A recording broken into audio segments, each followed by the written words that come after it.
what's up, everybody? Let's have a seat. Welcome to class. Hope you're having a good day.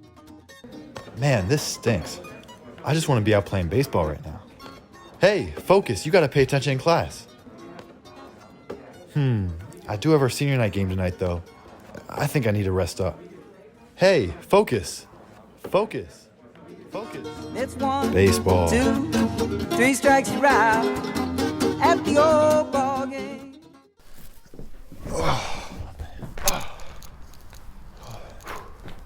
Who are you? Who are you? I'm school Emmanuel.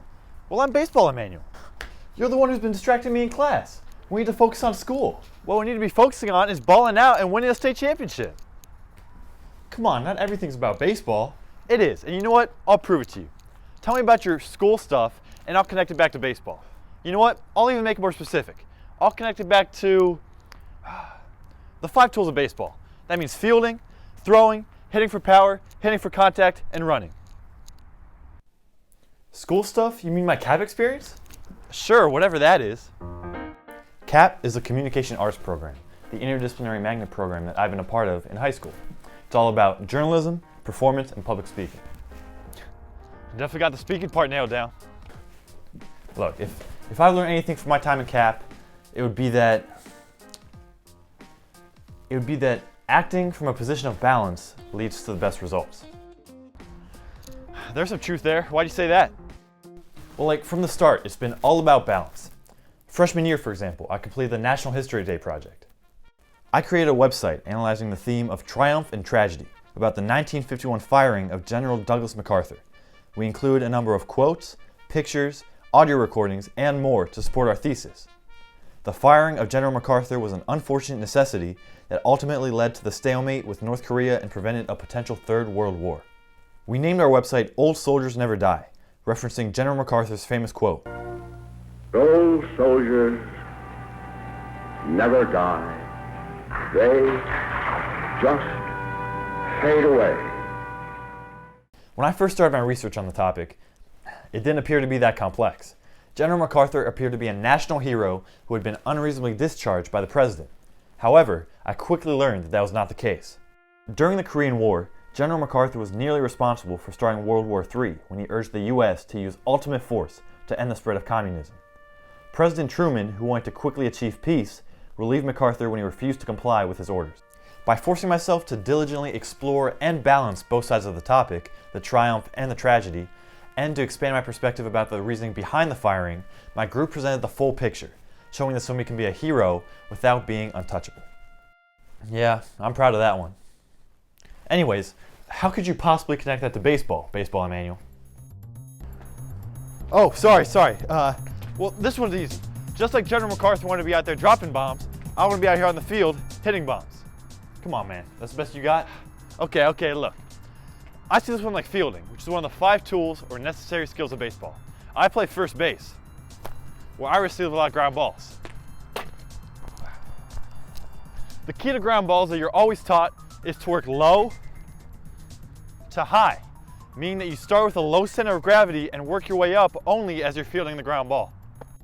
In this same way, the NHD project was one of the first big assignments that provided a good foundation to build off of for the rest of CAP. Now, specifically for this project, just as you need to focus on the ball in front of you, as well as being aware of the situation around you, knowing what runners are on, where to throw the ball, General MacArthur was so focused on what was directly in front of him that he did not consider the global repercussions of his actions. He needed to find a balance in considering the immediate goal as well as the big picture, just like you need to balance both sides of the topic. Not bad. Okay, well, how about this one? Sophomore year, I read Jonathan Safran Foer's Extremely Loud and Incredibly Close. After reading, I was inspired to complete my choice project on the tragic events of 9/11, which are essential to the story. I wanted to connect the event to an aspect that was important to me, so I chose my favorite musical artist, rock and roll legend Bruce Springsteen. Hey, the boss, I love his stuff. There you go. I analyzed Springsteen's 9/11 focused album, The Rising. I already knew many of the more well-known songs, but I discovered some amazing new ones that were meaningful in promoting unity after the disaster and showed a light at the end of the tunnel. Through the completion of this project, I learned the power of multiple forms of media, particularly the impact of music. During my presentation, I played multiple clips of some of Springsteen's songs, some that shared grief and emptiness,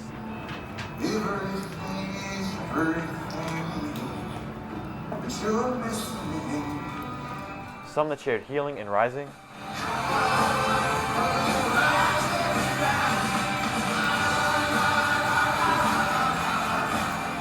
And others that included Arabic instrumentation to encourage cultural unity.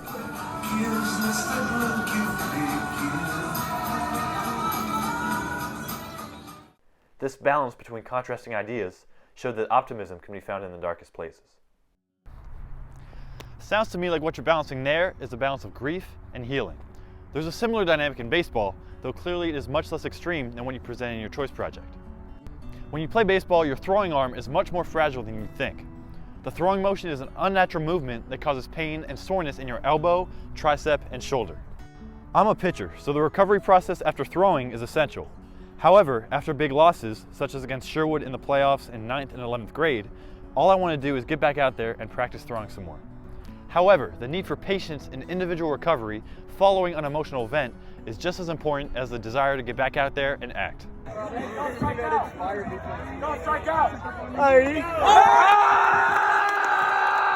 Let's go!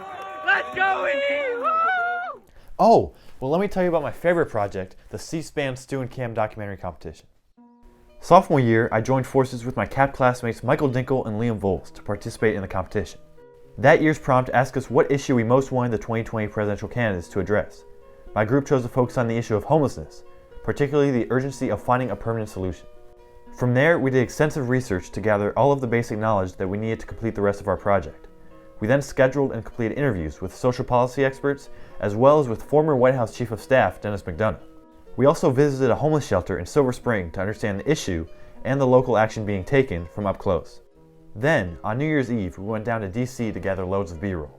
We filmed at Union Station and at various locations throughout the National Mall.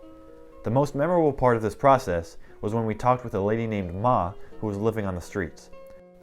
When we chose homelessness as the focus of our documentary, I wanted to explore it for what it is, a human issue involving human beings. This was best exemplified when we jumped on the spontaneous opportunity to talk with Ma in DC.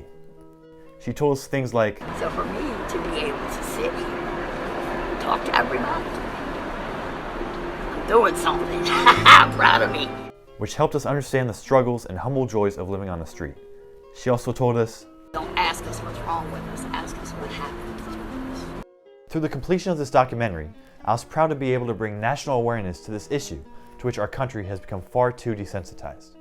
If I learned anything from my conversation with Ma, it's that even the smallest of actions can have a significant impact. I want to conclude my remarks by saying that despite the challenges and the scale of the problem, there is hope. We edited our documentary and ended up winning the third prize in the national competition, but it was the filmmaking process and behind-the-scenes interactions that made it all so memorable. That's really awesome. I can't believe you did all that in just a few months. Yeah, I learned a lot, and everything about the project is really meaningful to me. Sounds like C-SPAN was a heavy hitter. A heavy hitter? What does that mean?